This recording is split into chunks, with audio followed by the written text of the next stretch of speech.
Le pluriel analytique se laisse décrire comme l'art de la mémoire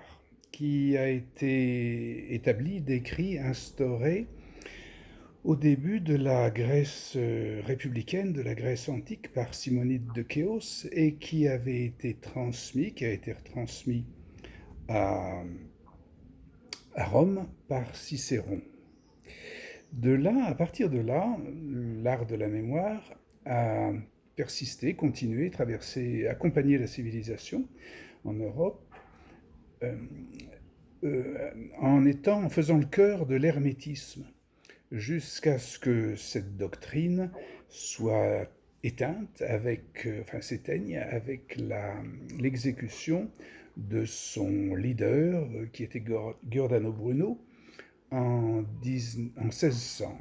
janvier 1600. Puis, en 1900, la psychanalyse est apparue et a restauré cet art de la mémoire,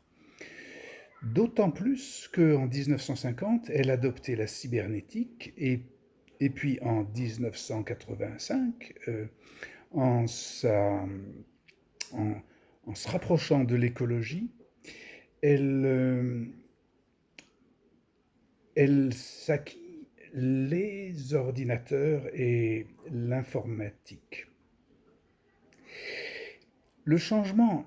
à ce moment-là, l'art de la mémoire était reconstitué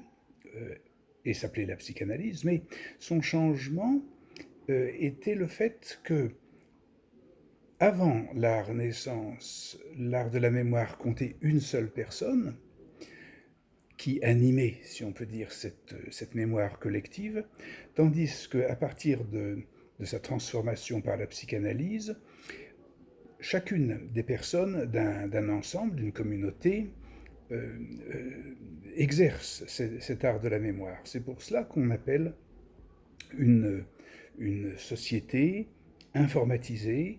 qui est traitée par la psychanalyse, on l'appelle un pluriel analytique.